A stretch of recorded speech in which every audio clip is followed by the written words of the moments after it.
ಎಲ್ಲರಿಗೂ ನಮಸ್ಕಾರ. ಡಾಕ್ಟರ್ ಮಲ್ಲೇಶ್, ಕನ್ನಡ ಉಪನ್ಯಾಸಕ, ಗೋಪಾಲಸ್ವಾಮಿ ಪದವಿ ಪೂರ್ವ ಕಾಲೇಜು, ಮೈಸೂರು. ವಿದ್ಯಾರ್ಥಿಗಳಿಗೆ ಪ್ರಥಮ PUC ಹಾಗೂ ದ್ವಿತೀಯ PUC ಎರಡರಲ್ಲೂ ಸಹ ಪದ್ಯ, ಗದ್ಯ, ನಾಟಕ ಅಥವಾ ದೀರ್ಘಗದ್ಯದ ಜೊತೆಗೆ ವ್ಯಾಕರಣ ಭಾಗವನ್ನು ಕೊಡಲಾಗಿದೆ. ಈಗಾಗಲೇ ಪಠ್ಯ ಪರಿಚಯ ಮಾಡುವಂಥ ಸಂದರ್ಭದಲ್ಲಿ ನಿಮ್ಮ ಅಭ್ಯಾಸ ಪುಸ್ತಕದ ಬಗ್ಗೆ ವಿವರಣೆಯನ್ನು ಕೊಟ್ಟಿರುವಂಥದ್ದು ನೋಡಿ.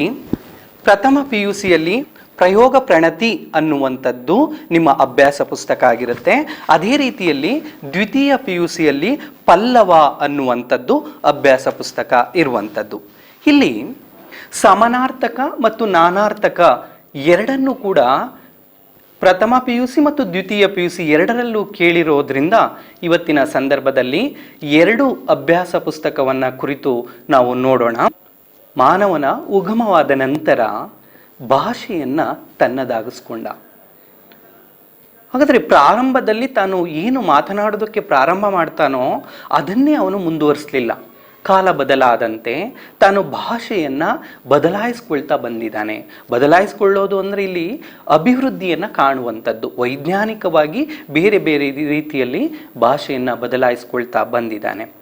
ಯಾವ ರೀತಿಯಲ್ಲಿ ಭಾಷೆಯನ್ನು ಬದಲಾಯಿಸ್ಕೊಂಡ ಅವನು? ತನ್ನ ಪದ ಸಂಪತ್ತನ್ನು ಹೆಚ್ಚು ಮಾಡಿಕೊಳ್ಳುವ ರೀತಿಯಲ್ಲಿ. ಏನು ತಾನು ಮಾತಾಡುತ್ತಿದ್ದಂತಹ ಪದಗಳಿದ್ದೋ ಅದಕ್ಕಿಂತ ಭಿನ್ನವಾದ ಪದಗಳನ್ನು ಪ್ರಯೋಗ ಮಾಡುವಂಥದ್ದು, ಆ ಪದಗಳಿಗೆ ಅರ್ಥವನ್ನು ಗ್ರಹಿಸಿಕೊಳ್ಳುವಂಥದ್ದು, ಆ ಪದಗಳ ಬೇರೆ ಬೇರೆ ಅರ್ಥವನ್ನು ಗ್ರಹಿಸಿಕೊಳ್ಳುವಂಥದ್ದು, ಹೀಗೆ ಭಾಷೆಯಲ್ಲಿ ಅಭಿವೃದ್ಧಿ ಕಾಣ್ತಾ ಬಂದಿದ್ದೇವೆ, ಹೌದಲ್ವಾ? ಈಗ ನಾವೆಲ್ಲರೂ ಕೂಡ ಒಂದೇ ರೀತಿಯ ಭಾಷೆಯನ್ನು ಬಳಸೋದಿಲ್ಲ. ಈಗ ಉದಾಹರಣೆಗೆ ಕನ್ನಡವನ್ನು ಉದಾಹರಣೆಯಾಗಿ ಗಮನಿಸೋದಾದರೆ ಸುಮಾರು ಒಂದು 50 ಜನ ಕನ್ನಡಿಗರು ಅಥವಾ ಕನ್ನಡ ಮಾತನಾಡುವವರು ಇದ್ದೇವೆ ಅಂತ ಅಂದ್ಕೊಂಡ್ರೆ 50 ಜನವು ಕೂಡ ಭಿನ್ನ ಭಿನ್ನವಾದ ರೀತಿಯಲ್ಲಿ ಭಾಷೆಯನ್ನು ಬಳಸ್ತಾರೆ. ಭಾಷೆ ಅಂದ ತಕ್ಷಣ ಇಲ್ಲಿ ಮಾತುಗಾರಿಕೆ ಮತ್ತು ಬರವಣಿಗೆ ಎರಡೂ ರೀತಿಯಲ್ಲೂ ಕೂಡ ಪ್ರತಿಯೊಬ್ಬರಲ್ಲೂ ಕೂಡ ಭಿನ್ನತೆಯನ್ನು ಕಾಣ್ತಾ ಹೋಗ್ತೀವಿ. ಯಾಕೆ? ಎಲ್ಲರೂ ಮಾತಾಡೋದು ಕನ್ನಡ ಅಲ್ವಾ? ಆದರೆ ಬದಲಾವಣೆ ಯಾಕಾಗುತ್ತೆ? ಒಬ್ಬರಿಂದ ಮತ್ತೊಬ್ಬರಿಗೆ ನಾವು ಬದಲಾವಣೆಯನ್ನು ಕಾಣ್ತಾ ಹೋಗ್ತೀವಲ್ಲ, ಅದು ಯಾಕಾಗುತ್ತೆ ಅನ್ನುವ ವಿಚಾರವನ್ನು ನೋಡಿದಂಥ ಸಂದರ್ಭದಲ್ಲಿ ನಮ್ಮ ಪದ ಸಂಪತ್ತು ಅನ್ನುವಂಥದ್ದು ಅಲ್ಲಿ ಬಹಳ ಮುಖ್ಯ ಆಗುತ್ತೆ. ನಾವು ಎಷ್ಟು ಪದವನ್ನು ತಿಳ್ಕೊಂಡಿದ್ದೇವೋ ಅಥವಾ ಪದಗ್ರಹಿಕೆ ನಮಗಿದೆಯೋ, ಆ ಪದಗಳ ಅರ್ಥ ಗೊತ್ತಿದೆಯೋ ಅಥವಾ ಪದಗಳಿಗೆ ಬೇರೆ ಬೇರೆ ವಿಧದ ಅರ್ಥಗಳು ಗೊತ್ತಿರುತ್ತೋ ಅಂಥವರು ಭಾಷೆಯನ್ನು ವಿಭಿನ್ನವಾಗಿ ಅಥವಾ ಬೇರೆ ರೀತಿಯಲ್ಲಿ ಬಳಸೋದಕ್ಕೆ ಪ್ರಾರಂಭ ಮಾಡ್ತಾರೆ. ನಿಮಗೆಲ್ಲ ಗೊತ್ತಿದೆ, ನಮ್ಮ ಮಾತುಗಾರಿಕೆಯಲ್ಲೇ ಭಿನ್ನತೆ ಇರುವಂಥದ್ದು. ಕೆಲವರು ಮಾತಾಡ್ತಾ ಇದ್ದರೆ ಬೇಗ ಅಂದರೆ ಸರಳವಾಗಿ ಅರ್ಥ ಆಗ್ತಾ ಹೋಗುತ್ತೆ. ಕೆಲವರ ಮಾತು ಅರ್ಥ ಆಗೋದಿಲ್ಲ, ಹೌದಲ್ವಾ? ಬರವಣಿಗೆಯಲ್ಲೂ ಕೂಡ ಹಾಗೆ. ಕೆಲವರ ಬರವಣಿಗೆಯನ್ನು ನೋಡ್ತಾ ಇದ್ದರೆ ಬೇಗ ಅರ್ಥ ಆಗುವಂಥದ್ದು, ತಕ್ಷಣಕ್ಕೆ ನಮಗೆ ಅರ್ಥ ಗ್ರಹಿಕೆ ಆಗುತ್ತೆ. ಆದರೆ ಕೆಲವರ ಬರವಣಿಗೆ ಏನಾಗುತ್ತೆ, ಅರ್ಥ ಗೊತ್ತಾಗೋದಿಲ್ಲ. ಅವರು ಬರೆಯುವ ಸಂದರ್ಭದಲ್ಲೇ ಕಠಿಣ ಪದಗಳನ್ನು ಅಥವಾ ತಮ್ಮದೇ ಆದ ಪದಗಳನ್ನು ಬಳಕೆ ಮಾಡೋದ್ರಿಂದ ಅಲ್ಲಿ ನಮಗೆ ಬೇಗ ಅರ್ಥ ಆಗೋದು ಕಷ್ಟ ಆಗುವಂಥದ್ದು. ಹಾಗಾಗಿ ನಾವು ಇದೆಲ್ಲವನ್ನು ಸರಿ ಮಾಡಿಕೊಳ್ಬೇಕು, ನಮ್ಮ ಭಾಷಾ ಸಾಮರ್ಥ್ಯವನ್ನು ಇನ್ನಷ್ಟು ಪ್ರೌಢಿಮೆ ಮಾಡಿಕೊಳ್ಬೇಕು ಅಂತ ಬಯಸಿದಂಥ ಸಂದರ್ಭದಲ್ಲಿ ನಮಗೆ ಪದ ಸಂಪತ್ತು ಇರಬೇಕು ಅನ್ನುವಂಥದ್ದು. ಹಾಗಾದರೆ ಬೇರೆಯವರಿಗೆ ಅರ್ಥ ಆಗುವ ರೀತಿಯಲ್ಲಿ ಅಥವಾ ಸರಳವಾಗಿ ಮಾತನಾಡೋದಕ್ಕೆ ಏನು ಮಾಡಬೇಕು? ನಾವು ಪದವನ್ನು ಹೇಗೆ ನಾವು ಗ್ರಹಿಸಿಕೊಳ್ಳುವಂಥದ್ದು ಅಥವಾ ಪದ ಸಂಪತ್ತನ್ನು ಹೇಗೆ ನಾವು ವೃದ್ಧಿ ಮಾಡಿಕೊಳ್ಳುವಂಥದ್ದು ಅಂದರೆ, ಪದ ಸಂಪತ್ತನ್ನು ವೃದ್ಧಿ ಆಗಬೇಕು ಅಂದರೆ ನಾವು ಬೇರೆಯವರ ಜೊತೆ ಸಂವಹನವನ್ನು ಮಾಡಬೇಕು. ಆಗ ನಮಗೆ ಗೊತ್ತಾಗದ ರೀತಿಯಲ್ಲಿ ಪದ ಸಂಪತ್ತು ಹೆಚ್ಚಾಗ್ತಾ ಹೋಗುತ್ತೆ. ಜೊತೆಗೆ ಬೇರೆಯವರ ಮಾತುಗಳನ್ನು ನಾವು ಕೇಳ್ತಾ ಇರಬೇಕು. ರೇಡಿಯೋ ಕೇಳೋದಾಗಲಿ ಅಥವಾ ಇನ್ನೊಂದು ಸಂದರ್ಶನವನ್ನು ಕೇಳೋದಾಗಲಿ, ಹೀಗೆ ಬೇರೆ ಬೇರೆ ಮಾತುಗಳನ್ನು ಕೇಳುವ ಮುಖಾಂತರ ನಮಗೆ ಗೊತ್ತಿಲ್ಲದ ರೀತಿಯಲ್ಲಿ ನಮ್ಮಲ್ಲಿ ಪದ ಸಂಪತ್ತು ವೃದ್ಧಿ ಆಗ್ತಾ ಹೋಗುತ್ತೆ. ಜೊತೆಗೆ ಪತ್ರಿಕೆಗಳಲ್ಲೆಲ್ಲ ಬರುತ್ತೆ ಪದಬಂಧ ಅನ್ನುವಂಥದ್ದು. ಈ ಥರದ ಎಲ್ಲ ಪದಬಂಧವನ್ನು ತುಂಬೋದ್ರಿಂದಾಗಲಿ ಅಥವಾ ಚಿಕ್ಕ ಮಕ್ಕಳಿಗಾದರೆ ಏನು ಮಾಡ್ತೇವೆ, ಪದಗಳ ನಡುವೆ ಆಟ ಆಡುವಂಥದ್ದು, ಇದೆಲ್ಲದರಿಂದ ನಮಗೆ ಪದ ವೃದ್ಧಿ ಆಗ್ತಾ ಹೋಗುತ್ತೆ. ಪದ ಅನ್ನುವಂಥದ್ದು ಹೆಚ್ಚು ಹೆಚ್ಚು ಕಲಿತಾ ಹೋಗ್ತೇವೆ, ಅದು ನಮಗೆ ಗೊತ್ತಾಗದ ರೀತಿಯಲ್ಲಿ ಆಗ್ತಾ ಹೋಗುವಂಥದ್ದು. ಹೀಗೆ ಒಂದು ಪದಕ್ಕಿರುವ ಸಮಾನ ಅರ್ಥಗಳು ಜೊತೆಗೆ ಒಂದು ಪದಕ್ಕಿರುವ ನಾನಾರ್ಥಗಳನ್ನು ತಿಳಿದುಕೊಳ್ಳುವ ಮುಖಾಂತರ ನಮ್ಮ ಭಾಷೆಯನ್ನು ನಾವು ಪ್ರೌಢಗೊಳಿಸ್ಕೊಳ್ತಾ ಹೋಗ್ಬೋದು. ಹಿಂದಿನ ತರಗತಿಯಲ್ಲಿ ನಾವು ಸಮನಾರ್ಥಕ ಮತ್ತು ನಾನಾರ್ಥಕ ಅಂದರೆ ಏನು ಅನ್ನೋದನ್ನು ನೋಡೋಣ. ಈಗಾಗಲೇ ಕೆಲವು ಉದಾಹರಣೆಗಳನ್ನು ನಾನು ನಿಮ್ಮ ಬೋರ್ಡ್ನಲ್ಲಿ ಬರೆದಿರುವಂಥದ್ದು. ಪದ ಸಂಪತ್ತನ್ನು ಶ್ರೀಮಂತವಾಗಿಸಿಕೊಂಡಷ್ಟು ಭಾಷೆಯ ಮೇಲಿನ ನಮ್ಮ ಪ್ರಭುತ್ವ ಬಲಗೊಳ್ಳುತ್ತದೆ. ನಾ ಇಷ್ಟೊತ್ತು ಹೇಳಿ, ಪದ ಸಂಪತ್ತನ್ನು ಶ್ರೀಮಂತವಾಗಿಸಿಕೊಂಡಷ್ಟು ಅಂದರೆ ಅನೇಕ ಪದಗಳನ್ನು ತಿಳಿದುಕೊಳ್ಳುವ ಮುಖಾಂತರ ನಮಗೆ ಭಾಷೆಯ ಮೇಲೆ ಪ್ರಭುತ್ವ ಅನ್ನುವಂಥದ್ದು ಬಲಗೊಳ್ಳುತ್ತದೆ. ನಿಘಂಟಿನ ಸಹಾಯದಿಂದ ಪದಕ್ಕಿರುವ ಇತರೆ ಸಮಾನ ಅರ್ಥಗಳನ್ನು ಅರಿಯುವ ಪ್ರಯತ್ನವನ್ನು ಮಾಡಬೇಕು. ನೋಡಿ, ಹೇಳ್ತಾ ಇದ್ದಾರೆ ಇಲ್ಲಿ, ನಮಗೆ ಪದ ಜ್ಞಾನ ಯಾವಾಗ ಬರುತ್ತೆ ಅಂದರೆ ನಿಘಂಟಿನ ಸಹಾಯದಿಂದ. ನಿಘಂಟು ಅಂದರೆ ಡಿಕ್ಷನರಿ ಅಂತ ಕರಿತೀವಿ, ಹೌದಲ್ವಾ? ಹಾಗಾಗಿ ನಾವು ಆ ನಿಘಂಟನ್ನು ನೋಡಿದಂಥ ಸಂದರ್ಭದಲ್ಲಿ ನಮಗೆ ಪದಗಳಿಗೆ ಅರ್ಥಗಳು ಗೊತ್ತಾಗ್ತಾ ಹೋಗುತ್ತೆ. ಯಾವುದೇ ಭಾಷೆಯನ್ನು ಕಲಿಯುವುದೆಂದರೆ ಆ ಭಾಷೆಯ ಪದ ಸಂಪತ್ತನ್ನು ನಮ್ಮದಾಗಿಸಿಕೊಳ್ಬೇಕು. ಯಾವುದೋ ಒಂದು ಭಾಷೆಯನ್ನು ಕಲಿತಾ ಇದ್ದೀವಿ ಅಂದರೆ ನಮಗೆ ಮೊದಲು ಅಲ್ಲಿನ ಪದದ ಪರಿಚಯ ಆಗಬೇಕಾಗತ್ತೆ, ಹೌದಲ್ವಾ? ಪದದ ಪರಿಚಯ ಇಲ್ಲ ಅಂದರೆ ನಾವು ಆ ಭಾಷೆಯನ್ನು ಕಲಿಯೋದಕ್ಕೆ ಸಾಧ್ಯವೇ ಇಲ್ಲ. ಹಾಗಾಗಿ ಪದ ಸಂಪತ್ತನ್ನು ನಾವು ಮೊದಲು ನಮ್ಮದಾಗಿಸಿಕೊಳ್ಳಬೇಕು, ಆನಂತರ ಆ ಭಾಷೆಯನ್ನು ಕಲಿಯೋದಕ್ಕೆ ಸಾಧ್ಯ ಆಗುತ್ತೆ ಅನ್ನೋದನ್ನು ಹೇಳ್ತಾ ಇರುವಂಥದ್ದು. ಪದವೊಂದಕ್ಕೆ ಸಮಾನವಾದ ಅರ್ಥವನ್ನು ಕೊಡುವ ಅನೇಕ ಪದಗಳಿರುತ್ತವೆ. ನೋಡಿ, ಇದು ಮುಖ್ಯ. ನೋಡಿ, ಹೇಳ್ತಾರೆ, ಪದವೊಂದಕ್ಕೆ ಸಮಾನವಾದ ಅರ್ಥವನ್ನು ಕೊಡುವ ಅನೇಕ ಪದಗಳಿರುತ್ತವೆ. ನಾವು ಉದಾಹರಣೆಯನ್ನು ಕೊಡುವ ಸಂದರ್ಭದಲ್ಲಿ ಹೇಳ್ತಾ ಹೋಗ್ತೇನೆ. ಪದಬಂಧವನ್ನು ತುಂಬುವುದರಿಂದ, ಪದಗಳೊಡನೆ ಆಟ ಆಡುವುದರಿಂದ ಅವುಗಳನ್ನು ನಮ್ಮದಾಗಿಸಿಕೊಳ್ಳಬಹುದು. ನಾನೀಗಾಗಲೇ ಹೇಳಿದೆ, ಪದಬಂಧ ತುಂಬೋದ್ರಿಂದ, ಚಿಕ್ಕ ಮಕ್ಕಳಾದರೆ ಆ ಪದಗಳ ಆಟವನ್ನು ಆಡೋದ್ರಿಂದ ನಮ್ಮ ಪದ ಗ್ರಹಿಕೆಯನ್ನು ಅಥವಾ ಪದ ಸಂಪತ್ತನ್ನು ನಾವು ವೃದ್ಧಿ ಮಾಡಿಕೊಳ್ಬೋದು ಅನ್ನುವಂಥದ್ದು. ಪರೀಕ್ಷೆಯಲ್ಲಿ ಪದದ ಅರ್ಥ ಬರೆಯುವಂತೆ ಕೇಳಿದಾಗ ಸಾಮಾನ್ಯವಾಗಿ ಒಂದು ಅರ್ಥವನ್ನು ಬರೆಯುತ್ತೇವಲ್ಲವೇ? ನೋಡಿ, ಹೇಳ್ತಿದ್ದಾರೆ ಸಾಮಾನ್ಯವಾಗಿ ಪರೀಕ್ಷೆಯಲ್ಲಿ ನೀವು ಇಲ್ಲಿ ತನಕ ಏನು ಮಾಡಿದ್ದೀರಾ ಅಂದರೆ ಪದಗಳ ಅರ್ಥವನ್ನು ಬರೆಯಿರಿ ಅಂತ ಕೊಡ್ತಾರೆ. ಒಂದು ಪದವನ್ನು ಕೊಡ್ತಾರೆ, ಅದಕ್ಕೆ ಒಂದೇ ಪದದಲ್ಲಿ ಉತ್ತರವನ್ನು, ಅದಕ್ಕೆ ಸಂಬಂಧಪಟ್ಟಂಥ ಅರ್ಥವನ್ನು ಬರೀತೀರಾ. ಆದರೆ ಸಮಾನಾರ್ಥಕಗಳನ್ನು ಕೇಳಿದಾಗ ಎರಡಕ್ಕಿಂತ ಹೆಚ್ಚಿನ ಪದಗಳನ್ನು ಬರೆಯುವುದನ್ನು ರೂಢಿಸಿಕೊಳ್ಳಬೇಕು. ಆದರೆ ಸಮಾನಾರ್ಥಕವನ್ನು ಕೇಳಿದಂಥ ಸಂದರ್ಭದಲ್ಲಿ ಕೇವಲ ಒಂದೇ ಪದವನ್ನು ಬರೀಬಾರ್ದು, ಆ ಪದಕ್ಕೆ ಸಮಾನವಾಗಿ ಅರ್ಥ ಕೊಡುವಂತಹ ಎರಡಕ್ಕಿಂತ ಹೆಚ್ಚು ಪದಗಳನ್ನು ಬರೀಬೇಕಾಗುತ್ತೆ. ಕನಿಷ್ಠ 2, ಗರಿಷ್ಠ ಎಷ್ಟಾದರೂ ಪದಗಳನ್ನು ನಾವು ಬರೀಬಹುದು. ನೋಡಿ, ಇನ್ನೊಂದು ಮಾತನ್ನು ಹೇಳ್ತಾ ಇದ್ದಾರೆ. ಕನ್ನಡ ಸಾಹಿತ್ಯ ಪರಿಷತ್ತಿನ ಕನ್ನಡ ರತ್ನಕೋಶವನ್ನು ನಿಮ್ಮ ಸಂಗಾತಿಯಾಗಿಸಿಕೊಳ್ಳಿ. ನಿಘಂಟು ಅಂತ ಹೇಳಿದೆ. ನೋಡಿ, ಇಲ್ಲಿ ಹೇಳ್ತಾ ಇರೋದು ಕನ್ನಡ ರತ್ನಕೋಶದ ಬಗ್ಗೆ ಹೇಳ್ತಾ ಇದ್ದಾರೆ.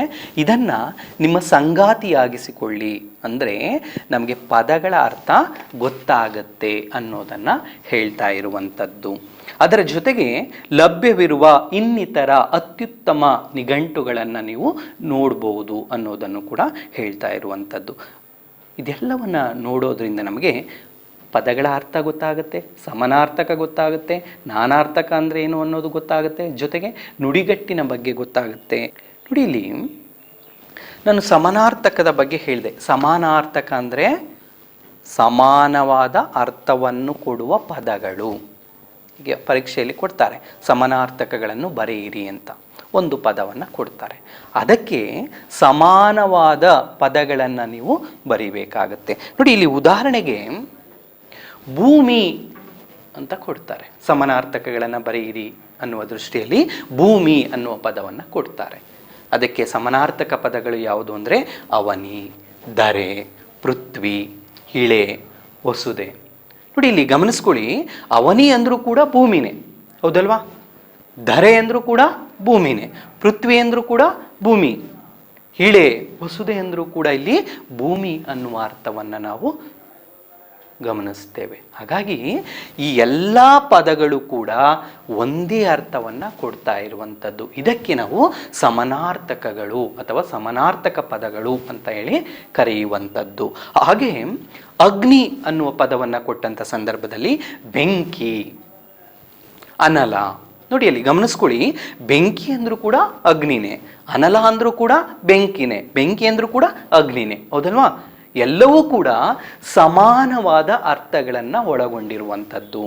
ಜೊತೆಗೆ ದಿನಕರ, ಏನು ದಿನಕರ ಅಂದರೆ ತಕ್ಷಣ ಗೊತ್ತಾಗಲ್ಲ ಕೆಲವು ಸಲ. ಸೂರ್ಯ ಅಂದರೆ ಎಲ್ರಿಗೂ ಗೊತ್ತಾಗುತ್ತೆ, ಹೌದಲ್ವಾ? ದಿನಕರ ಅಂದರೆ ಸೂರ್ಯ. ಅದಕ್ಕೆ ಸಮಾನವಾದ ಪದ ಮತ್ತೊಂದು ಯಾವುದು? ರವಿ, ಭಾಸ್ಕರ, ದಿನಪ. ಇವೆಲ್ಲವೂ ಕೂಡ ಒಂದೇ ಅರ್ಥವನ್ನು ಒಳಗೊಂಡಿರುವಂಥದ್ದು. ಜೊತೆಗೆ ಲೋಚನ, ನಾವು ಸಾಮಾನ್ಯವಾಗಿ ಬಳಸುವಂಥ ಪದ ಯಾವುದು? ಕಣ್ಣು ಅಂತ ಬಳಸ್ತೀವಿ. ಲೋಚನ ಅಂದ ತಕ್ಷಣ ಎಷ್ಟು ಜನರಿಗೆ ಗೊತ್ತಾಗೋದಿಲ್ಲ, ಹೌದಲ್ವಾ? ಹಾಗಾಗಿ ಒಂದು ಪದದ ಸಮಾನವಾದ ಅರ್ಥವನ್ನು ಗ್ರಹಿಸಿಕೊಂಡಂಥ ಸಂದರ್ಭದಲ್ಲಿ ನಾವು ಆ ಸಂದರ್ಭಕ್ಕೆ ತಕ್ಕಂತೆ ಪದಗಳನ್ನು ಬಳಸ್ತಾ ಹೋಗ್ಬೋದು ಅನ್ನುವಂಥದ್ದು. ಲೋಚನ ಅಂದರೆ ಕಣ್ಣು, ನಯನ, ನೇತ್ರ, ಅಕ್ಷಿ. ನೋಡಿ, ನೇತ್ರ ಅಂದರೂ ಕೂಡ ಕಣ್ಣು ಅನ್ನುವಂಥದ್ದು, ನಯನ ಅಂದರೂ ಕೂಡ ಕಣ್ಣು, ಕಣ್ಣು ಅಂದರೆ ಲೋಚನ. ಎಲ್ಲವೂ ಕೂಡ ಒಂದೇ ಅರ್ಥವನ್ನು ಕೊಡ್ತಾ ಇದೆ ಅಲ್ವಾ?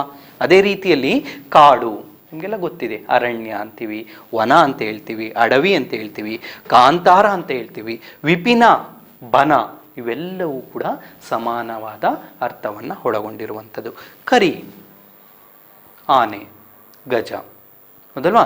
ಇದಿಷ್ಟು ಉದಾಹರಣೆಯಾಗಿ ನಿಮ್ಮ ಮುಂದೆ ಹೇಳ್ತಾ ಇರುವಂಥದ್ದು.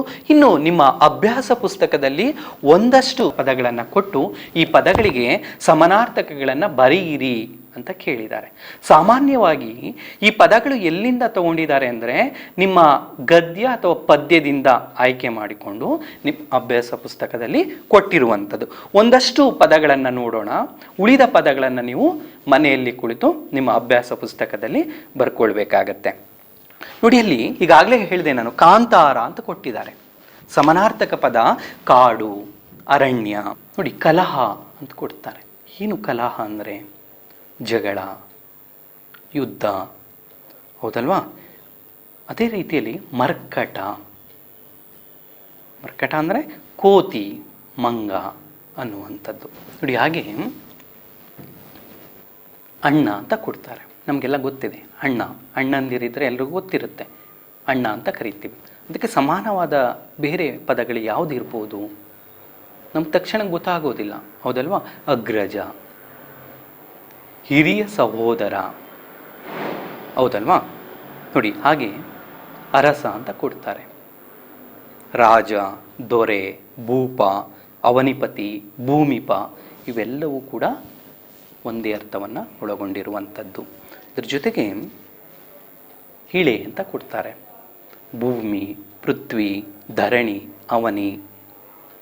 ಕನ್ನಡಿ, ನಾವು ದಿನನಿತ್ಯ ಉಪಯೋಗಿಸುವಂಥ ಒಂದು ವಸ್ತು ಕನ್ನಡಿ, ಗೊತ್ತಿದೆ ಅಲ್ವಾ? ಅದಕ್ಕೆ ಸಮಾನಾರ್ಥಕ ಪದವನ್ನು ನಾವು ನೋಡಿದಂಥ ಸಂದರ್ಭದಲ್ಲಿ ತಕ್ಷಣಕ್ಕೆ ಗೊತ್ತೇ ಆಗೋದಿಲ್ಲ. ಯಾಕೆ ಗೊತ್ತಾಗ್ತಾ ಇಲ್ಲ? ನಾವು ಆ ಪದಗಳನ್ನು ಬಳಸ್ತಾ ಇಲ್ಲ, ಹೌದಲ್ವಾ?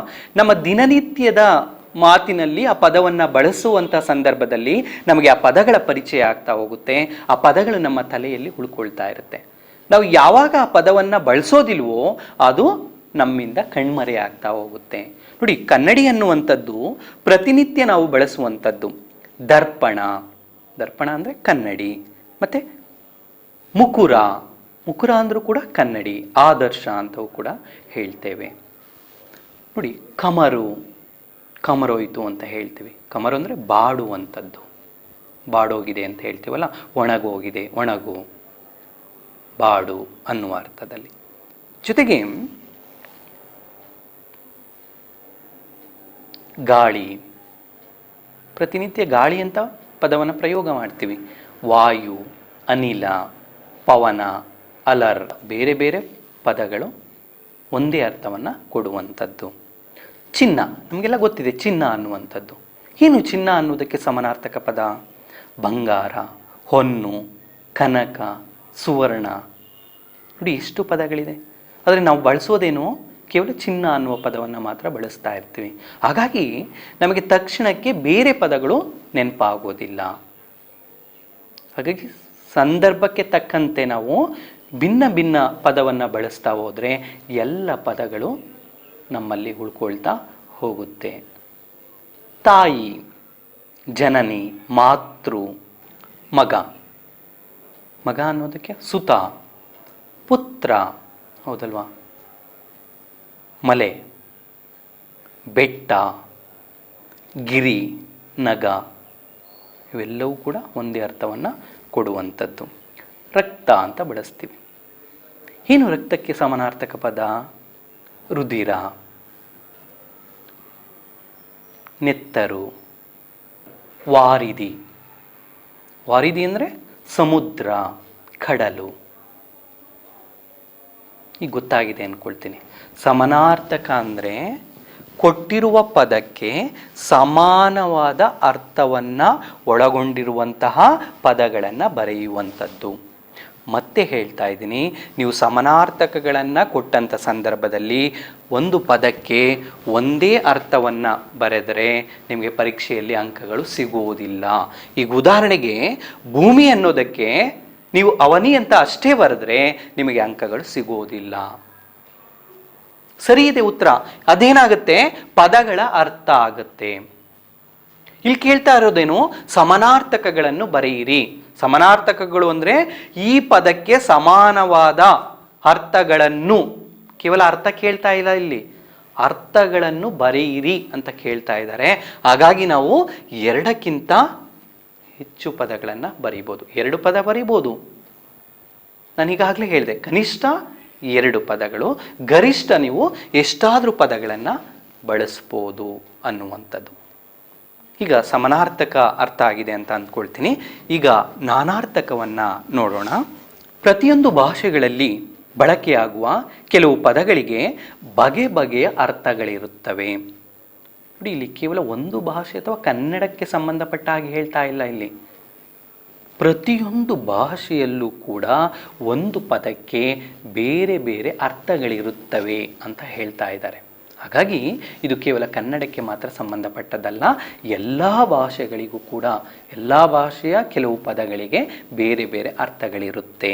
ಇವು ಸಮಾನಾರ್ಥ ವಿರುದ್ಧಾರ್ಥಗಳಾಗಿರದೆ ನಾನಾ ಬಗೆಯ ಅರ್ಥವನ್ನು ಸ್ಫುರಿಸುವ ಪದಗಳಾಗಿರುತ್ತವೆ. ನೋಡಿ, ಇಲ್ಲಿ ಹೇಳ್ತಾ ಇದ್ದಾರೆ, ಇವು ಸಮಾನಾರ್ಥ ವಿರುದ್ಧಾರ್ಥಗಳಾಗಿರದೆ. ಈ ಪದಗಳು ಸಮಾನಾರ್ಥಕವೂ ಅಲ್ಲ, ವಿರುದ್ಧಾರ್ಥಕವೂ ಅಲ್ಲ, ಮತ್ತಿನ್ನೇನು? ನಾನಾ ಬಗೆಯ ಅರ್ಥವನ್ನು, ನಾನಾ ಅಂದರೆ ಬೇರೆ ಬೇರೆ ಬೇರೆ ಬೇರೆ ರೀತಿಯ ಅರ್ಥವನ್ನು ಸ್ಫುರಿಸುವ ಪದಗಳಾಗಿರುತ್ತವೆ. ಒಂದೇ ಪದವನ್ನು ಬೇರೆ ಬೇರೆಯದೇ ಆದ ಅರ್ಥಗಳಲ್ಲಿ ಬಳಸುತ್ತಿರುತ್ತೇವೆ. ಉದಾಹರಣೆಗೆ ಕಾಡು ಎಂಬ ಪದಕ್ಕೆ ನೋಡಿ, ನಾನು ಈಗಾಗಲೇ ಹೇಳಿದೆ, ಸಮಾನಾರ್ಥಕವನ್ನು ಹೇಳುವ ಸಂದರ್ಭದಲ್ಲಿ ಕಾಡು ಅನ್ನುವ ಪದಕ್ಕೆ ಸಮಾನಾರ್ಥಕ ಏನು?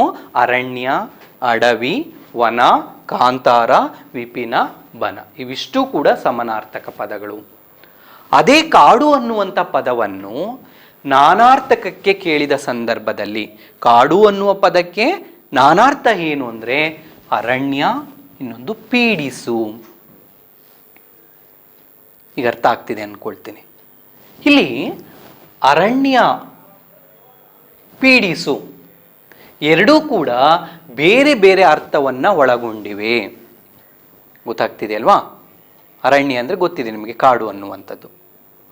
ಪೀಡಿಸು, ಪೀಡಿಸು ಅಂದರೆ ನಾವು ಹೇಳ್ತೀವಿ, ಯಾವುದೋ ಒಂದು ವಿಚಾರ ನನ್ನ ತಲೆಯಲ್ಲಿ ಕಾಡ್ತಾ ಇದೆ, ಬಳಸ್ತೀವಲ್ವಾ? ನಿನ್ನೆ ನಡೆದಂಥ ಆ ಘಟನೆ ನನ್ನನ್ನು ಇವತ್ತು ಬಿಟ್ಟಿಲ್ಲ, ಇನ್ನೂ ಕಾಡ್ತಾ ಇದೆ ಅಂತ ಬಳಸ್ತೀವಿ. ಅಂದರೆ ಅದು ನನ್ನನ್ನು ಪೀಡಿಸ್ತಾ ಇದೆ. ನೋಡಿ, ಅಲ್ಲಿ ಕಾಡು ಅನ್ನುವ ಪದಕ್ಕೆ ಕಾಡು ಅನ್ನುವ ಪದಕ್ಕೆ ಏನು ಅರ್ಥ ಬಂತು? ಅಲ್ಲಿ ಪೀಡಿಸು ಅನ್ನುವ ಅರ್ಥ ಬಂತು. ನಮ್ಮ ಮನೆಯ ಪಕ್ಕದಲ್ಲಿ ಒಂದು ಕಾಡಿದೆ, ಏನರ್ಥ ಬಂತು? ಅಲ್ಲಿ ಅರಣ್ಯ ಅನ್ನುವಂಥ ಅರ್ಥ ಬಂತು. ಹೀಗೆ ಬೇರೆ ಬೇರೆ ಅರ್ಥವನ್ನು ಕೊಡುವಂಥ ಪದಗಳು ನಾನಾರ್ಥಗಳು ಅಥವಾ ನಾನಾರ್ಥಕಗಳು. ನಾವು ದಿನನಿತ್ಯ ಬಳಸುವ ಪದಗಳ ನಾನಾರ್ಥವನ್ನು ಅರಿತುಕೊಳ್ಳುವುದರಿಂದ ನಮ್ಮ ಭಾಷಾ ಕೌಶಲ್ಯ ಮತ್ತು ಪದ ಸಂಪತ್ತನ್ನು ವೃದ್ಧಿಸಿಕೊಳ್ಳಬಹುದು. ದಿನನಿತ್ಯ ಬಳಸುವ ಬೇರೆ ಬೇರೆ ಅರ್ಥವನ್ನು ಒಳಗೊಂಡಿರುವ ಪದಗಳನ್ನು ಗ್ರಹಿಸೋದ್ರಿಂದ ನಮ್ಮ ಪದ ಸಂಪತ್ತು ವೃದ್ಧಿಯಾಗುತ್ತದೆ. ನೋಡಿ, ಇಲ್ಲೂ ಅದನ್ನೇ ಹೇಳ್ತಾ ಇದ್ದಾರೆ. ಇದನ್ನು ಹೇಗೆ ನಾವು ಕಲ್ತ್ಕೊಳ್ಳೋದು ಅಥವಾ ಈ ಪದ ಸಂಪತ್ತನ್ನು ಹೇಗೆ ವೃದ್ಧಿ ಮಾಡಿಕೊಳ್ಳೋದು ಅನ್ನೋದನ್ನು ಹೇಳ್ತಾ ಇದ್ದಾರೆ. ಇಂಥ ಪದಗಳ ವಿವಿಧಾರ್ಥಗಳನ್ನು ತಿಳಿಯುವುದು ಪದಬಂಧಗಳನ್ನು ತುಂಬುವ ಮುಖಾಂತರ, ಬೇರೆ ಬೇರೆ ಅರ್ಥದಲ್ಲಿ ಪ್ರಯೋಗಿಸುವ ಮುಖಾಂತರ. ನೋಡಿ, ಒಂದು ಪದಕ್ಕೆ ಇಷ್ಟೊಂದು ಅರ್ಥಗಳಿವೆ ಅಂತ ನಾವು ಬಾಯಿ ಮಾತಲ್ಲಿ ಹೇಳಿದ್ರೆ ಸಾಕಾಗೋದಿಲ್ಲ. ಅದನ್ನು ಪ್ರಯೋಗಕ್ಕೆ ತಂದಾಗ ಅದು ನಮ್ಮ ಮನಸ್ಸಿನಲ್ಲಿ ಉಳ್ಕೊಳ್ಳುತ್ತೆ ಅನ್ನುವಂಥದ್ದು.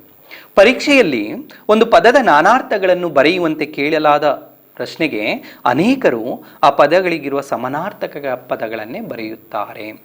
ನೋಡಿ, ನಾವು ಮಾಡುವ ಸಹಜ ತಪ್ಪನ್ನು ಇಲ್ಲಿ ಹೇಳ್ತಾ ಇದ್ದಾರೆ. ಸಾಮಾನ್ಯವಾಗಿ ಪರೀಕ್ಷೆಯ ದೃಷ್ಟಿಯಿಂದ ಅಥವಾ ಪರೀಕ್ಷೆಯಲ್ಲಿ ಒಂದು ಪದವನ್ನು ಕೊಟ್ಟು ನಾನಾರ್ಥವನ್ನು ಬರೆಯಿರಿ ಎಂದು ಕೊಟ್ಟಂಥ ಸಂದರ್ಭದಲ್ಲಿ ನಮ್ಮ ವಿದ್ಯಾರ್ಥಿಗಳು ಮಾಡುತ್ತಿರುವ ಸಹಜ ತಪ್ಪು ಏನು ಅಂದರೆ ನಾನಾರ್ಥಕ್ಕೆ ಸಮಾನಾರ್ಥಕ ಪದಗಳನ್ನು ಬರೆಯುವಂಥದ್ದು. ಈಗಾಗಲೇ ಹೇಳಿದೆ ನಾನು, ಕಾಡು ಅನ್ನುವ ಪದವನ್ನು ಕೊಟ್ಟು ನಾನಾರ್ಥಕವನ್ನು ಬರೆಯಿರಿ ಅಂತ ಕೊಟ್ಟರೆ ಅರಣ್ಯ, ವನ, ಬನ ಅಂತ ಬರೆಯುವಂಥದ್ದು. ಇದು ತಪ್ಪು. ಯಾಕೆ? ಅರಣ್ಯ, ವನ, ಬನ ಈ ಮೂರು ಕೂಡ ಒಂದೇ ಅರ್ಥವನ್ನು ಒಳಗೊಂಡಿರುವಂಥದ್ದು. ಹಾಗಾದರೆ ಇನ್ನೇನು ಬರಿಬೇಕು ನಾವು? ಕಾಡು ಅನ್ನುವ ಪದಕ್ಕೆ ನಾನಾರ್ಥವನ್ನು ನೋಡಿ, ಅಲ್ಲಿ ಅರಣ್ಯ ಮತ್ತೊಂದು ಪೀಡಿಸು, ಇದು ನಾನಾರ್ಥಕ ಆಗುವಂಥದ್ದು. ನೋಡಿ, ಅದೇ ರೀತಿಯಲ್ಲಿ ಇನ್ನೊಂದಷ್ಟು ಪದಗಳನ್ನು ನೋಡುವಂಥ ಸಂದರ್ಭದಲ್ಲಿ ಕರಿ ಅಂತ ಕೊಡ್ತಾರೆ. ನಾವು ಸಾಮಾನ್ಯವಾಗಿ ಕರಿ ಅಂದರೆ ಏನು ಮಾಡ್ತೀವಿ? ಕರಿ ಅಂದರೆ ಕಪ್ಪು ಅನ್ನೋದನ್ನು ಬಳಸ್ತೀವಿ. ಯಾಕೆ? ನಮ್ಮ ಮಾತಿನಲ್ಲಿ ಯಥೇಚ್ಛವಾಗಿ ಬಳಸುವಂಥ ಪದ ಕರಿ ಅಂತ ಸಂದರ್ಭದಲ್ಲಿ ಕಪ್ಪು ಅನ್ನುವಂಥದ್ದು ಸಾಮಾನ್ಯವಾಗಿ ಬಳಸುವಂಥದ್ದು. ಹಾಗಾಗಿ ತಕ್ಷಣಕ್ಕೆ ಅದು ನಮಗೆ ನೆನಪಾಗುತ್ತೆ. ನೋಡಿ, ಕರಿ ಅಂತ ಸಂದರ್ಭದಲ್ಲಿ ಪ್ರಾಣಿಗಳ ದೃಷ್ಟಿಯಿಂದ ಕರಿ ಅಂದರೆ ಆನೆ, ಬಣ್ಣದ ದೃಷ್ಟಿಯಿಂದ ಕರಿ ಅಂದರೆ ಕಪ್ಪು. ಇನ್ನೊಂದು ಅಡಿಗೆ ಮಾಡುವ ಸಂದರ್ಭ, ಅಡಿಗೆ ಸಿದ್ಧಪಡಿಸುವ ಸಂದರ್ಭದಲ್ಲಿ ಕರಿ ಅಂದರೆ ನೋಡಿ ಎಣ್ಣೆಯಲ್ಲಿ ಕರಿಯುವಂಥದ್ದು. ನೋಡಿ, ಒಂದೇ ಪದ ಕರಿ ಎನ್ನುವಂಥ ಒಂದೇ ಪದ ಬೇರೆ ಬೇರೆ ಸಂದರ್ಭದಲ್ಲಿ ಬೇರೆ ಬೇರೆ ಅರ್ಥದಲ್ಲಿ ಬಂದಿರುವಂಥದ್ದು. ಈಗ ಅರ್ಥ ಆಗ್ತಿದೆ ಅಲ್ವಾ? ನೋಡಿ, ಪ್ರಾಣಿಯ ದೃಷ್ಟಿಯಲ್ಲಿ ಕರಿ ಅಂದರೆ ಆನೆ, ಬಣ್ಣದ ದೃಷ್ಟಿಯಲ್ಲಿ ಕಪ್ಪು, ಅಡಿಗೆ ಮಾಡುವ ಸಂದರ್ಭದ ದೃಷ್ಟಿಯಿಂದ ಅಥವಾ ಅಡಿಗೆ ಸಿದ್ಧಪಡಿಸುವ ಸಂದರ್ಭದಲ್ಲಿ ಕರಿ ಅಂದರೆ ಎಣ್ಣೆಯಲ್ಲಿ ಕರಿಯುವಂಥದ್ದು. ನಾವು ಹೇಳ್ತೀವಿ ಈರುಳ್ಳಿಯನ್ನು ಕರಿ ಅಂದರೆ ಈರುಳ್ಳಿಯನ್ನು ಎಣ್ಣೆಯಲ್ಲಿ ಕರಿಯುವಂಥದ್ದು. ಅದೇ ರೀತಿಯಲ್ಲಿ ಅರಿ ನೋಡಿ, ಯುದ್ಧದ ಸಂದರ್ಭದಲ್ಲಿ ವೈರಿ, ಯುದ್ಧದ ಸಂದರ್ಭದಲ್ಲಿ ವೈರಿ, ಕಲಿಕೆಯಲ್ಲಿ ತಿಳಿ, ಸಾಮಾನ್ಯ ವ್ಯವಹಾರದಲ್ಲಿ ಕತ್ತರಿಸು. ಹೌದಲ್ವಾ? ನೋಡಿ, ಮುಂದೆ ಅದೇ ರೀತಿಯಲ್ಲಿ ಕಳೆ ಅನ್ನುವುದಕ್ಕೆ ಒಂದಷ್ಟು ಬೇರೆ ಬೇರೆ ಅರ್ಥವನ್ನು ಕೊಡುವಂಥ ಪದಗಳಿರುವಂಥದ್ದು. ಕಳೆ ಅಂದರೆ ಕಸ ಅಂತ ಬಳಸ್ತೀವಿ, ಕಾಂತಿ ಅಂತ ಬಳಸ್ತೇವೆ, ನಷ್ಟ, ಕಳೆಯುವುದು, ವ್ಯವಕಲನ, ಕಡಿಮೆ ಮಾಡು ಅನ್ನುವ ರೀತಿಯಲ್ಲಿ ಬಳಸ್ತೀವಲ್ವಾ? ನೋಡಿ, ಅದಕ್ಕೆ ವಾಕ್ಯದ ರೂಪದಲ್ಲಿ ಬರೆದಿದ್ದೇನೆ.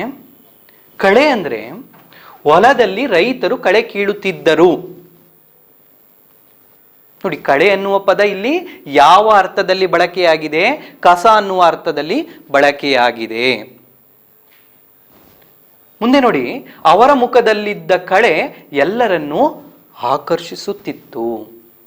ಇಲ್ಲಿ ಕಳೆ ಎನ್ನುವಂಥದ್ದು ಯಾವ ಅರ್ಥದಲ್ಲಿ ಬಳಕೆಯಾಗಿದೆ? ಕಾಂತಿ ಎನ್ನುವ ಅರ್ಥದಲ್ಲಿ ಬಳಕೆಯಾಗಿದೆ. ಮೂರನೇದು, ನನ್ನ ಪುಸ್ತಕ ಎಲ್ಲೋ ಕಳೆದು ಹೋಯಿತು. ನನ್ನ ಪುಸ್ತಕ ಎಲ್ಲೋ ಕಳೆದೋಯ್ತು ಅಂತ ಮಾತಾಡ್ತೀವಿ. ಕಳೆದೋಗುವಂಥದ್ದು ಅಂದರೆ ಅದು ನಷ್ಟವಾಗಿದೆ ಅನ್ನುವ ಅರ್ಥದಲ್ಲಿ ಬಳಕೆಯನ್ನು ಮಾಡ್ತೇವೆ. ನೋಡಿ, 10ರಿಂದ 5 ಕಳೆದರೆ 5 ಉಳಿಯುವುದು. ವ್ಯವಕಲನ ದೃಷ್ಟಿಯಿಂದ 10ರಿಂದ 5 ಕಳೆದರೆ ಇನ್ನು 5 ಉಳ್ಕೊಳ್ತು ಅಂತ ಹೇಳ್ತೀವಿ. ನೋಡಿ, ಒಂದೇ ಪದ, ಕಳೆ ಎನ್ನುವಂತಹ ಒಂದೇ ಪದ ಬೇರೆ ಬೇರೆ ಸಂದರ್ಭಗಳಲ್ಲಿ ಬೇರೆ ಬೇರೆ ಅರ್ಥದಲ್ಲಿ ಬಳಕೆಯಾಗಿದೆ. ಹಾಗಾಗಿ ಇದನ್ನ ಏನ್ ಹೇಳ್ತೀವಿ ನಾವು? ನಾನಾರ್ಥಕಗಳು. ನಾನಾ ಅಂದ್ರೆ ಏನಿಲ್ಲ, ಬೇರೆ ಬೇರೆ ಎನ್ನುವ ಅರ್ಥ, ಭಿನ್ನ ಭಿನ್ನವಾದ ಅರ್ಥವನ್ನ ಕೊಡುವಂಥದ್ದು. ನಾನಾ ಅಂದ್ರೆ ಬೇರೆ ಬೇರೆಯ ಅರ್ಥವನ್ನ ಕೊಡುವಂಥದ್ದು ನಾನಾರ್ಥಕಗಳು. ಸಮಾನಾರ್ಥಕಗಳು ಅಂದ್ರೆ ಸಮಾನವಾದ ಅರ್ಥವನ್ನ ಕೊಡುವಂಥದ್ದು. ಹಾಗಾಗಿ ಎರಡೂ ಕೂಡ ಪದಗಳಿಗೆ ಅರ್ಥವನ್ನೇ ಹೇಳುವಂಥದ್ದೇ. ಆದರೆ ಪ್ರಶ್ನೆಯನ್ನ ಅರ್ಥೈಸಿಕೊಂಡು ನಾವು ಉತ್ತರವನ್ನು ಬರೀಬೇಕಾಗತ್ತೆ. ಈಗ ನಿಮಗೆ ಗೊತ್ತಾಗಿದೆ ಅನ್ಕೊಳ್ತೇನೆ. 3 ರೀತಿಯಲ್ಲಿ ಪ್ರಶ್ನೆಗಳನ್ನು ಕೇಳ್ಬೋದು. ಒಂದು, ಪದಗಳಿಗೆ ಅರ್ಥವನ್ನು ಬರೆಯಿರಿ. ಪದಗಳಿಗೆ ಅರ್ಥವನ್ನ ಬರೆಯಿರಿ ಅಂತ ಕೇಳಿದ ಸಂದರ್ಭದಲ್ಲಿ ಆ ಪದಕ್ಕೆ ಒಂದು ಅರ್ಥವನ್ನ ಬರೆದರೆ ಸಾಕು, 1 ಅಂಕ ಸಿಗುತ್ತೆ. ಕೆಳಗಿನ ಪದಗಳಿಗೆ ಸಮಾನಾರ್ಥಕಗಳನ್ನು ಬರೆಯಿರಿ ಅಂತ ಕೊಟ್ಟಂತ ಸಂದರ್ಭದಲ್ಲಿ ಆ ಪದಕ್ಕೆ ಸಮಾನವಾದ 2 ಅರ್ಥವನ್ನ ಒಳಗೊಂಡಿರುವ ಪದವನ್ನು ಬರೆಯಬೇಕು. ಕೇವಲ ಒಂದೇ ಪದ ಬರೆದ್ರೆ ಆಗೋದಿಲ್ಲ. ಸಮಾನವಾದ ಅರ್ಥವನ್ನು ಒಳಗೊಂಡಿರುವ 2 ಅಥವಾ ಅದಕ್ಕಿಂತ ಹೆಚ್ಚು ಪದಗಳನ್ನು ಬರೀಬಹುದು. ಈಗ 3ನೇದು, ಕೆಳಗಿನ ಪದಗಳಿಗೆ ನಾನಾರ್ಥಕಗಳನ್ನು ಅಥವಾ ಕೆಳಗಿನ ಪದಗಳಿಗೆ ನಾನಾರ್ಥಕಗಳನ್ನು ಬರೆಯಿರಿ ಅಂತ ಕೊಟ್ಟಂತ ಸಂದರ್ಭದಲ್ಲಿ ಆ ಪದಕ್ಕೆ ಬೇರೆ ಬೇರೆ ಅರ್ಥ ಕೊಡುವಂತಹ 2 ಅಥವಾ 2ಕ್ಕಿಂತ ಹೆಚ್ಚು ಪದಗಳನ್ನು ನಾವು ಬರೆಯಬಹುದು. ಇದಿಷ್ಟು ನಮ್ಮ ಮನಸ್ಸಿನಲ್ಲಿ ಇದ್ದಂಥ ಸಂದರ್ಭದಲ್ಲಿ ನಾವು ಪರೀಕ್ಷೆಯಲ್ಲಿ ಸರಿಯಾದ ಉತ್ತರವನ್ನು ಬರೆಯೋದಕ್ಕೆ ಸಾಧ್ಯ ಆಗುತ್ತೆ. ನೋಡಿ, ಇಲ್ಲಿ ಪರೀಕ್ಷಾ ದೃಷ್ಟಿಯಿಂದ ನಿಮಗೆ ಸಮಾನಾರ್ಥಕಗಳನ್ನು ಬರೆಯಿರಿ 2 ಅಂಕಗಳಿಗಿರುತ್ತೆ, ನಾನಾರ್ಥಕಗಳನ್ನು ಬರೆಯಿರಿ 2 ಅಂಕಗಳಿಗಿರುತ್ತೆ. ಕೆಲವು ಸಂದರ್ಭದಲ್ಲಿ ಒಂದೇ ಪ್ರಶ್ನಾ ಪತ್ರಿಕೆಯಲ್ಲಿ 2 ಕೇಳಬಹುದು. ಸಮಾನಾರ್ಥಕ, ನಾನಾರ್ಥಕ 2 ಕೇಳುವ ಸಾಧ್ಯತೆ ಇದೆ. ಕೆಲವು ಸಂದರ್ಭದಲ್ಲಿ ಏನಾಗುತ್ತೆ, ಸಮಾನಾರ್ಥಕ ಅಥವಾ ನಾನಾರ್ಥಕ 2ರಲ್ಲಿ 1 ಕೇಳ್ತಾರೆ. ಹಾಗಾಗಿ 1, 2 ಅಂಕಗಳಿಗೆ ಕೇಳ್ತಾರೆ. 2 ಕೇಳಿದಂಥ ಸಂದರ್ಭದಲ್ಲಿ 2, 4 ಅಂಕಗಳು ಸಿಗುತ್ತೆ. ಹಾಗಾಗಿ ಈ ಅಲ್ಪ ಸ್ವಲ್ಪದ ವ್ಯತ್ಯಾಸಗಳನ್ನು ನೀವು ಸರಿಯಾದ ರೀತಿಯಲ್ಲಿ ಗಮನಿಸ್ಕೊಂಡಂಥ ಸಂದರ್ಭದಲ್ಲಿ ಒಳ್ಳೆಯ ಅಂಕಗಳನ್ನು ಪಡಿಬೋದು. ಇನ್ನು ನಿಮ್ಮ ಅಭ್ಯಾಸ ಪುಸ್ತಕದಲ್ಲಿ ಇರುವಂತಹ ಒಂದಷ್ಟು ನಾನಾರ್ಥಕ ಪದಗಳನ್ನು ನೋಡೋದಾದರೆ, ಸೂಳ್ ಅಂತ ಕೊಟ್ಟಿದ್ದಾರೆ. ಸಮಯ, ಕಾಲ, ಸರದಿ.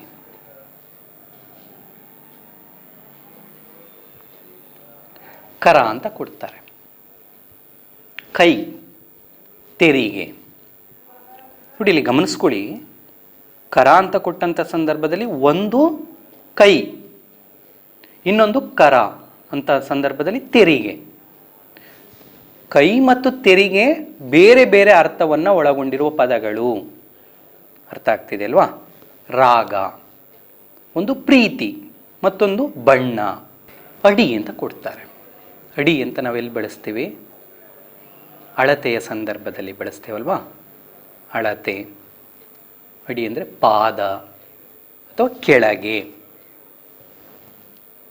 ಹೌದಲ್ವಾ? ಅಲೆ, ಅಲೆ ಅಂತ ಕೊಡ್ತಾರೆ. ಅಲೆ ಅಂದರೆ ತೆರೆ.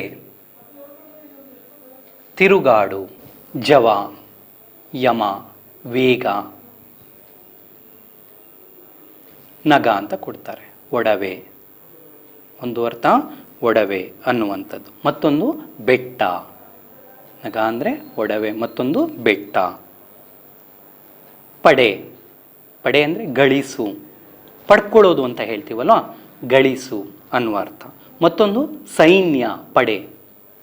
ಗಮನಿಸ್ಕೊಳ್ಳಿ, ಒಂದು ಪಡ್ಕೊಳ್ಳೋದು, ಇನ್ನೊಂದು ಸೈನ್ಯ, ಬೇರೆ ಬೇರೆ ಅರ್ಥವನ್ನು ಒಳಗೊಂಡಿರುವಂಥದ್ದು. ಪತಿ, ಒಡೆಯ, ಗಂಡ. ಬಗೆ, ಬಗೆ ಎನ್ನುವ ಸಂದರ್ಭದಲ್ಲಿ ರೀತಿ, ಬಗೆ ಬಗೆಯಾದ, ವಿಧ ವಿಧವಾದ ಒಂದು ಅರ್ಥದಲ್ಲಿ. ಇನ್ನೊಂದು ಯೋಚಿಸು. ನೋಡಿ, ಇಲ್ಲಿ ಬೇರೆ ಬೇರೆ ಅರ್ಥವನ್ನು ಕೊಡ್ತಾ ಇದ್ದಾವೆ. ಮಂಡಲ, ರಂಗೋಲಿ, ವೃತ್ತ, ಅಥವಾ ಗುಂಪು. ಸುಳಿ, ಸುಳಿ ಅಂದರೆ ಸುತ್ತಾಡುವಂಥದ್ದು. ಮತ್ತೊಂದು ಅರ್ಥದಲ್ಲಿ ನಾವು ಚಕ್ರ ಅಂತ ಬಳಸ್ಬೋದು. ಹೀಗೆ ಒಂದು ಪದಕ್ಕೆ ಬೇರೆ ಬೇರೆ ಅರ್ಥವನ್ನು ಕೊಡುವಂಥ ಪದಗಳು ನಾನಾರ್ಥಕಗಳು. ಇದಿಷ್ಟು ಸಮಾನಾರ್ಥಕ, ನಾನಾರ್ಥಕಗಳು. ಯಾವುದೇ ರೀತಿಯ ಗೊಂದಲ ಮಾಡಿಕೊಳ್ಬೇಡಿ.